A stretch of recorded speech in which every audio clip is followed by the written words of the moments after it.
Hello students, good morning to all of you. I welcome you all in this online period. Today we are on page 14 of your English textbook, English workshop related to the poem These Are the Kindest Things I Know. Okay, in the last period we have learned the poem.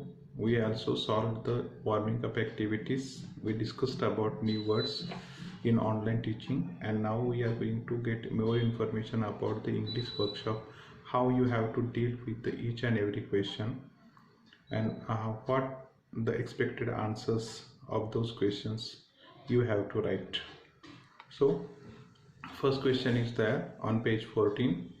Pick from the poem words that rhyme with the following words. Pick from the poem words that rhyme with the following words. Okay, so words are given there. Suppose fun is word, you have to find out the rhyming word from the poem that rhymes with fun. Okay, fun, sun is the word. Second, no, KNOW, no. Now, cow. Then slight, light, fly, sky. Second question is that pick from the poem lines that create a picture in your mind. In the warming up activity on page 12, question 3 is there.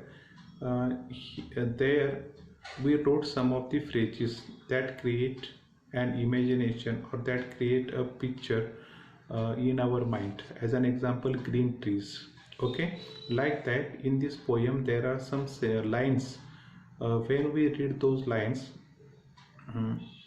one picture or any picture is created in our mind because of our imagination. So you have to find out those lines and write down there. बघा second question मध्ये आपण अशा ओळी शोधून कवितेतल्या लिहायच्या आहेत की ज्या वाचल्यानंतर आपल्या मनामध्ये एक प्रकारचं चित्र तयार होईल.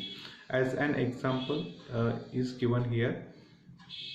And in the spring new birds of green, and in the spring new birds of green. Okay, so another one is there. Trees are the kindest things I know. Another one, trees do not harm, they simply grow.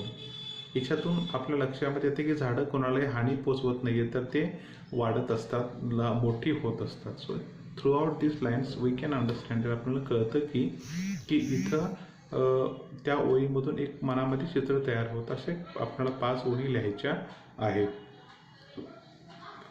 Question 3 is that the poet refers to trees as the kindest things. कवी झाडाला सर्वात दयाळू अशी वस्तू म्हणतो किंवा गोष्ट म्हणतो. From the poem pick out 5 facts. अशा 5 वस्तुस्थितींची यादी तयार करायची.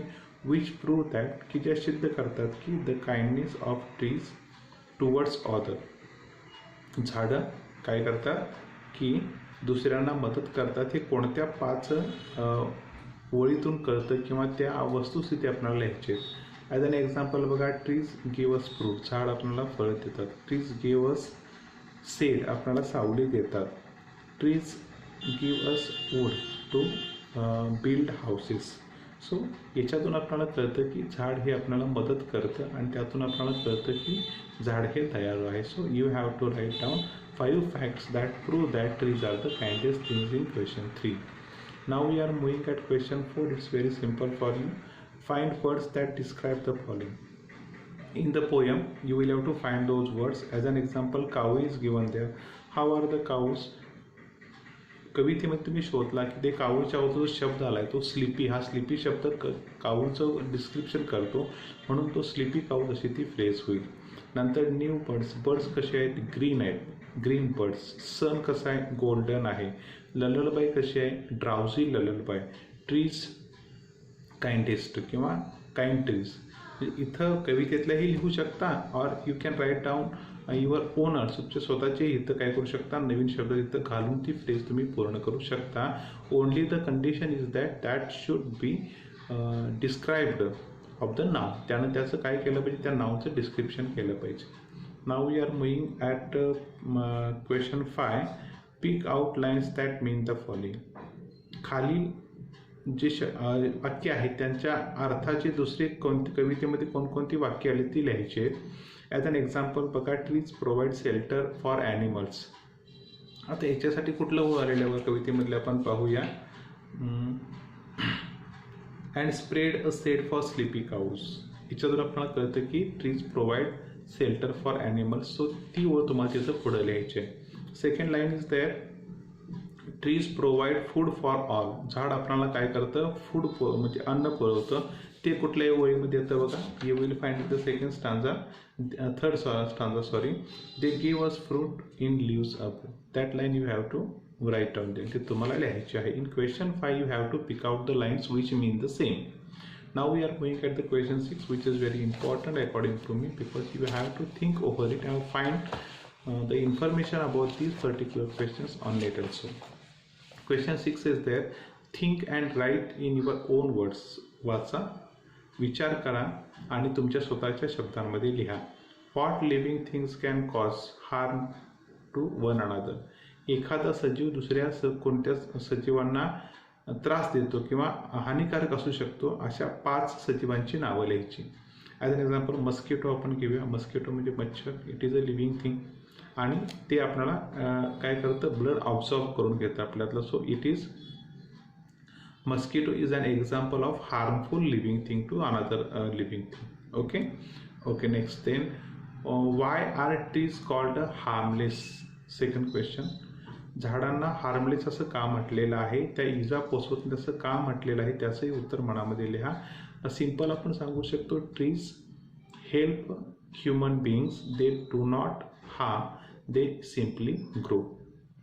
Question 3 is that, Halloween is a festival celebrated in many western countries. पाश्चिमात्य देशामध्ये हॅलोविन नावाचा सण साजरा केला जातो ऑन 31 ऑक्टोबर, 31 ऑक्टोबरला. What is the season there. त्यावेळी तिथं कुठला ऋतू असतो, ऑब्वियसली ऑटम असणार. Why do you think is there a need to burn leaves on Halloween. आणि हॅलोवनमध्ये पानं जाण्याची गरज काय, त्याचं उत्तर इथं आपल्याला लिहायचं आहे. ते इट इज बिलिव्ड दॅट, असं म्हटलं जातं की when you burn leaves on that particular day, the bad things or bad evils of the world will also burn out. And then we will feel happily and our next journey of life will be very safe and sound and very happy to everyone. पानाबरोबर आपल्या मनातील वाईट विचार, समाजातील वाईट वृत्ती पूर्णपणे जळून जाईल आणि आपल्याला चांगलं जीवन जगता येईल अशा अर्थानं लिव्स आर बर्न्ट देअर. तिथं पानं जाळली जातात. Okay, question 4 is there, they are the last to hold the light. शेवटचा प्रकाश पाहिला ते असतात. When evening changes in to night, सायंकाळचं रूपांतर रात्रीमध्ये होतं. Which part of the day is referred to in the above lines. वरच्या ओळीमध्ये कोणत्या दिवसाच्या वेळेचा उल्लेख केलेला आहे, डेफिनेटली नाईटचा उल्लेख केलेला आहे. इव्हिनिंग अँड नाईटचा उल्लेख केलेला आहे. Which part of the trees hold the last light of the day. आणि संध्याकाळचा शेवटचा प्रकाश झाडाचा कोणता भाग बघू शकता, डेफिनेटली टॉप मोस्ट पार्ट, सगळ्यात अतिउच्च जो भाग तो शेवटचा सूर्यकिरण पाहू शकतो. Okay, question 7 is there for you. Search for a short poem about trees in your mother tongue. मातृभाषेमध्ये झाडाचं काय करायचं, तुम्हाला झाडावर आधारित असणारी कविता शोधायची, ती लिहायची आणि write it in your notebook, ती वहीमध्ये लिहायची. And translate any 2 stanzas from the poem in to English. आणि मग त्यातील मराठीमध्ये लिहिलेली कवितेच्या 2 कडवी आपण इंग्रजीमध्ये भाषांतरित करायची. ओके, शक्य आहे का बघा, झाडावरती बरेचसेच आपल्याकडे कविता आहेत, त्यातली कोणतीही कविता लिहा आणि त्याच्यातील 2 कडवी आपल्याला इंग्रजीमध्ये संभाषण काय करायचे, संभाषण त्याचं लिहायचं आहे किंवा त्याचा अनुवाद करायचा आहे. 2 कडव्यांचा अनुवाद किंवा मराठीमध्ये भाषांतर करायचं आहे. Question 8 is there, your neighbor is having a huge old banyan tree chopped down to make space for another construction. या 8व्या प्रश्नामध्ये तुमचा शेजारी जो आहे तो शेजाऱ्याच्या अंगणामध्ये एक मोठं वडाचं झाड आहे आणि त्याला तो आता तोडतोय, तिथे त्याला नवीन बांधकाम करायचं आहे. Write an imaginary conversation between you and your neighbour. तुम्ही आणि तुमचा शेजारी जो झाड तोडतोय या दोघांच्यामधलं काल्पनिक संभाषण लिहायचं की त्यामध्ये तुम्ही त्याला झाड तोडू नका, झाडाचं महत्त्व सांगायचं आहे, अशा अर्थाचं संभाषण लिहायचं आहे. Having it cut down, begin with the following. Begin with the following म्हणजे खाली त्यांनी सुरुवात करून दिलेले त्या पद्धतीने तुम्हाला ते लिहायचं आहे. Myself, good morning sir, I am very disturbed and upset to see you having this good old banyan tree chop down. बघा, तुम्ही हे झाड तोडता, याचं मला खूप दुःख होते असं तुम्ही म्हणाल. त्यावेळेला नेबर काय म्हणेल हेही लिहायचं. असं प्रत्येकाचे 4-4 डायलॉग झाले पाहिजेत, असं पूर्ण करा. आणि सरते शेवटी तो म्हणतो की I will cut off the tree, मी हे झाड तोडेन, but instead of that I will plant more 2 trees for that. आणि हे झाड मला तोडणं गरजेचं आहे, पण त्यानंतर मी आणखी 2 झाडं लावीन, हे तो शेवटी मान्य करतो. आणि थँक्यू म्हणून आपलं कॉन्व्हर्सेशन इथं एंड करायचं आहे. So on page 14 and 15, question 1, 2, 3, 4, 5, 6, 7 and 8. All the questions you have to write down in your notebook and you have to send it to me on my personal WhatsApp account. Okay, is that clear to you? In the coming next period, we are going to get information about the language study. And it is in that language study we are going to get information about the forms of degrees. Okay, so this particular lesson was related to English workshop of standard 8, page 14 and 15. You have to complete it at your home, and if you have any query or any question in your mind, you can post it on my WhatsApp. I will try to clear it and complete your study within coming week and post it me on WhatsApp.